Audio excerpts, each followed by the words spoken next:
नमस्कार साथियों, सीबीबी कलाईटी गुरु में आप सभी का स्वागत है। बहुत सारे ऐसे लोग जो फॉर्म भरते समय बहुत सारे मिस्टेक कर दिए हैं, गलतियां हो चुकी हैं। अब क्या करना होगा उनको आगे, और जो लोग अभी फॉर्म भरने वाले हैं उनको कौन सी गलती नहीं करनी है, क्योंकि बहुत सारे ऐसी चीज़ें हैं दोस्तों जो करेक्शन नहीं होता है और कुछ ऐसी चीज़ें होती हैं जो करेक्शन आप कर सकते हैं। आज के इस वीडियो में डिटेल में आपको बता देंगे कि क्या करेक्शन नहीं कर सकते हैं और क्या करेक्शन कर सकते हैं। सबसे पहले मैं आपको डिटेल में समझाऊं तो आप यहाँ पे देखिए, एक नया लिंक एक्टिवेट हुआ है जो आपके लिए नहीं है। यहाँ पे राजकीय आईटीआई में जो अनुदेशक की भर्ती होती है उसमें उनका डिटेल यहाँ पे 1510 अभ्यर्थियों की तैनाती का यहाँ पे विवरण दिया गया है। दूसरे वाले लिंक पे आपको क्लिक करना है, यहाँ पे 22 तारीख डेट बढ़ा दिया गया है और फिर इसके बाद जो है आपके सामने नया पेज ओपन हो जाएगा। दोस्तों इस प्रकार से नया पेज ओपन हो जाएगा। फिर आपको यहाँ पे आवेदन वाले ऑप्शन पर आ जाना है, आपको यहाँ करना है क्लिक। जैसे यहाँ पे क्लिक करेंगे आपके सामने फॉर्म ओपन हो जाएगा। अब ध्यान रखने वाली बात ये है, ये जो पहला पेज है, ये वाला पहला पेज जो आप फिल करते हैं इसमें आप कोई करेक्शन नहीं कर पाएंगे, लेकिन यही पेज में गलती लोग कर देते हैं। ठीक है, तो आपको क्या करना है कि जो लोग अभी फॉर्म अप्लाई नहीं किए हैं वो ध्यान रखने वाली बात ये है कि पहला पेज इसमें तो आप गलती मत करिए, क्योंकि ये करेक्शन नहीं होता है। ठीक है, और करेक्शन करना है तो इसके लिए आपको वेट करना होगा, चौथी मेरिट लिस्ट के बाद करेक्शन होता है। और कभी कभी लिंक एक्टिवेट होता ही नहीं है तो आप दिक्कत में पड़ सकते हैं। बहुत सारे लोगों का नाम गलत हो जाता है, कुछ और गलत कर देते हैं तो एडमिशन नहीं हो पाता है। इसीलिए आपको ध्यान रखना है दोस्तों। अगर गलती हो चुकी है तो उसके लिए क्या करना होगा वो भी आप समझ पाएंगे, अभी आगे मैं आपको अपडेट कर दूंगा। यहाँ पे दोस्तों सबसे पहले जब आप फॉर्म फिल करिए तो 10th की मार्कशीट अपने पास रख लीजिए, या किसी से फिल करवा रहे हैं तो आप स्क्रीन पे देखते रहिए कि वो क्या फिल कर रहे हैं, स्पेलिंग वगैरह सही है। सबमिट करने से पहले जब यहाँ पे आपको ओटीपी वेरीफाई होता है तो ओटीपी वेरीफाई करने से पहले आप पूरा डिटेल पहले चेक कर लीजिए कि आपका आधार नंबर, मोबाइल नंबर, कैटेगरी, जन्मतिथि, माता पिता का नाम, सब कुछ ओके है, सब कुछ सही है, स्पेलिंग वगैरह सही है, तब जाके आप ओटीपी वेरीफाई करवाइए, तब तो आप जो है सबमिट करवाइए। बहुत सारे लोग जल्दबाजी में अप्लाई करते हैं तो दिक्कत होती है, इसलिए आपको ध्यान रखने वाली बात ये है। सबसे पहले अपना नाम यहाँ पे भरेंगे। ठीक है, नाम इंग्लिश में जो आपके हाई स्कूल के मार्कशीट में हो वही स्पेलिंग सहित आपको भरना है। फिर इसके बाद यहाँ पे हिंदी में भरना है, जो आपके हाई स्कूल के मार्कशीट में हिंदी में नाम है वही नाम हिंदी में भरिए। ठीक है, और फिर इसके बाद फादर्स नेम ऐसे आपको भरना है इंग्लिश में और हिंदी में। फिर इसके बाद मदर्स नेम भरना है हिंदी और इंग्लिश में। जन्मतिथि जो आपके हाई स्कूल में है वो आप फिल करिए। बहुत सारे लोग हैं जो आधार वाली फिल कर देते हैं और बहुत सारे लोगों के आधार में मार्कशीट में दोनों अलग अलग है, इसलिए अगर आपका अलग अलग है तो आपके 10th की मार्कशीट वाली फिल करिए। अगर दोनों में एक ही है तो फिर कोई दिक्कत नहीं है, और दोनों में अगर अलग अलग है, आधार में कुछ है, हाई स्कूल के मार्कशीट में कुछ है, तो भैया आधार वाला करेक्शन करवा लीजिए, क्योंकि मार्कशीट तो करेक्शन जल्दी नहीं होता है। आधार वाला करेक्शन करवा लीजिए, आपको फायदा रहेगा।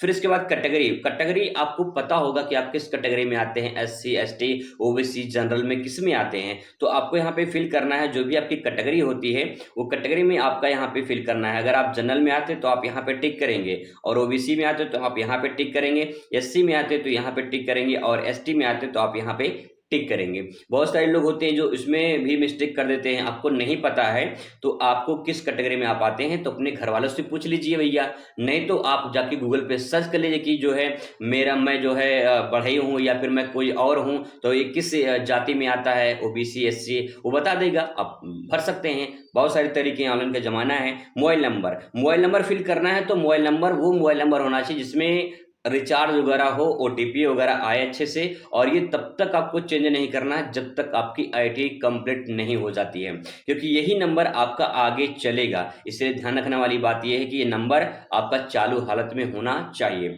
नेक्स्ट, आधार नंबर अच्छे से फिल करके इसके बाद यहाँ पे बॉक्स में टिक करना रहता है, और फिर इसके बाद जो है आप यहाँ पे ओटीपी पे सेंड करेंगे। पहले एक बार सेंड करने से पहले फिर से एक बार चेक कर लीजिए कि क्या सब कुछ आपका ओके है। जब ओके है तब जाके आप यहाँ पे सेंड करिए ओटीपी। फिर इसके बाद ओटीपी डाल के आपको वेरीफाई करना है। दोस्तों जब ओटीपी आप जो है सेंड करते हैं तो ओटीपी यहाँ पे जो है आपका आ जाता है। ओटीपी डाल के आप वेरीफाई प्रोसेस पे क्लिक करते हैं। जैसे यहाँ पे क्लिक करते हैं आपके सामने एक नया पेज ओपन होता है, और ये भी बदलाव नहीं होता है। एक बार इसे आप फिल कर दिए हैं दोबारा चेंज नहीं होता है, इसलिए ये भी आपको सोच समझ के भरना है। गवर्नमेंट में एडमिशन लेना चाहते हैं तो आप यहाँ पे टिक करेंगे, निजी में लेना चाहते हैं, नहीं प्राइवेट में, तो आप यहाँ पे टिक करेंगे। आप सोचते हैं कि गवर्नमेंट या प्राइवेट में मेरा किसी भी में नाम आ जाए तो आप यहाँ पे टिक कर सकते हैं। इसके बाद सबमिट पे जैसे क्लिक करेंगे आपका फिर कोई चेंजिंग नहीं होगा, ये बात ध्यान रखिएगा। ठीक है, अब आपका चेंजिंग कहाँ होगा, करेक्शन कहाँ होता है, तो करेक्शन होता है आपका यहाँ पे। ये जो तीनों स्टेप हैं आपका, तीनों स्टेप में यहाँ पे करेक्शन होता है। ठीक है, पहले स्टेप में जो है आप यहाँ पे जो फिल करते हैं कुछ डिटेल है इसमें आप फिल करेंगे, वो करेक्शन कर सकते हैं।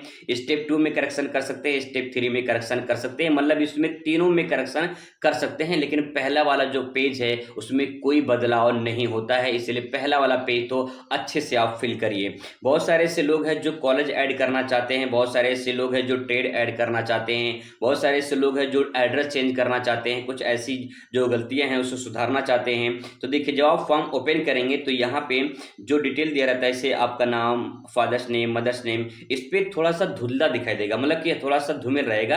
तो इसमें क्लिक करेंगे ना, इसमें कोई बदलाव नहीं होगा क्योंकि क्लिक नहीं होगा वो। ठीक है, बदलाव नहीं हुआ। डेट ऑफ बर्थ, हाँ आप इसके बाद जो है आपके यहाँ पे जैसे कि स्पाउस नेम, पति पत्नी का नाम इस पे चेंज कर सकते हैं आप, जेंडर अपना चेंज कर सकते हैं। ठीक है, और फिर इसके बाद जो है अगर आप कोई EWS में आता है तो उस पर भी चेंज कर सकते हैं। फिर इसके बाद यहाँ पे जो है नेक्स्ट आगे जो है आगे की जो प्रक्रिया है उसमें जो है सब कैटेगरी जो है आप इसे चेंज कर सकते हैं। इसके बाद जो है दिव्यांग की श्रेणी में अगर आते हैं तो आप इसे चेंज कर सकते हैं, माइनॉरिटी में आते हैं तो आप इसे चेंज कर सकते हैं, ईमेल आईडी आप चेंज कर सकते हैं, लेकिन मोबाइल नंबर चेंज नहीं कर सकते। एक बार फिल हो गया तो फिल हो गया। ठीक है, इसके बाद जो है आप यहाँ पे अपना गृह जनपद, गृह विकास खंड इसे भी चेंज कर सकते हैं अगर चेंज करना चाहते हैं। लेकिन आगे जो प्रोसेस है वो आप यहाँ पे ध्यान रखने वाली बात ये है कि जैसे आप एड्रेस बहुत सारे लोग फिल करते हैं, तो जो आपका निवास स्थान है आप उससे पहले प्राथमिकता दीजिए, क्योंकि निवास स्थान पे आपको पहले प्राथमिकता मिलती है। जैसे मान लीजिए अगर आप 3 जिले में फॉर्म भरना चाहते हैं और मान लीजिए इसमें जो है 3 जिला आपका है और पहले जिले के आप निवासी हैं, ठीक है, तो आपको सबसे पहले वरीयता आपके जिले में मिलेगा। फिर इसके बाद जो है जब दूसरा वाला फिल करेंगे तो दूसरे वाले जिले में पहले वहां के निवासी की वरीयता मिलेगा, फिर आपका नंबर आएगा। इसीलिए प्राथमिकता दीजिए अपने जिले में जहां के आप निवासी हैं। ठीक है, तो इस प्रकार से आप इसके फॉर्म यहाँ पे चेंजिंग कर सकते हैं, एड्रेस अपना चेंज कर सकते हैं। फिर यहाँ पे save and go to next step पे क्लिक करेंगे, फिर दूसरा स्टेप आएगा आपका। दूसरे स्टेप में भी आप जो है करेक्शन यहाँ पे कर सकते हैं, अपना जो है जो एजुकेशन अपना डिटेल आप फिल करते हैं उसमें भी बदलाव कर सकते हैं। आप इसे जो है यहाँ पे चेंजिंग कर सकते हैं। ठीक है, कोई बदलाव कर सकते हैं, जिस पर टिक करते हैं उस पर टिक कर सकते हैं, हटाना चाहते हैं हटा सकते हैं। लेकिन ध्यान रखने वाली बात यह है कि ये 48 घंटे से पहले ही होगा। फॉर्म आप फिल करते हैं तो फॉर्म फिल करने के 48 घंटे यानी जो है आपका जो है 2 दिन का आपका टाइम दिया जाता है आपको फॉर्म में करेक्शन करने का। इसके बाद ये भी करेक्शन नहीं हो पाता है। ठीक है, तो इस प्रकार से आपको फॉर्म फिल करना है और फिर इसके बाद जो है अपना फोटो, एड्रेस, ये भी फोटो, साइन ये भी चेंज कर सकते हैं। स्टेप 3 आता है आपका, यहाँ पे ग्रुप वगैरह ये भी चेंज कर सकते हैं। फिर अपना ट्रेड ऐड करना चाहते हैं, कॉलेज ऐड करना चाहते हैं या घटाना बढ़ाना चाहते हैं तो ये भी आप चेंज कर सकते हैं यहाँ पे। ठीक है, तो इस प्रकार से जो है आप यहाँ पे फॉर्म फिल कर देंगे तो फाइनली आपका जो है यहाँ पे प्रिंट होकर निकल जाएगा। तो आप यहाँ पे जो भी चेंजिंग है वो बदलाव कर सकते हैं। मैंने आपको बता दिया क्या क्या बदलाव कर सकते हैं, और जो चेंज नहीं होने वाला वो भी मैंने आपको बता दिया क्या क्या आप चेंज नहीं कर पाएंगे। तो दोस्तों इस प्रकार से अपना फॉर्म भरिए अच्छे तरीके से, और कोई दिक्कत परेशानी होती है तो आप कमेंट करिए। मुलाकात करते अगले वीडियो में। Thanks for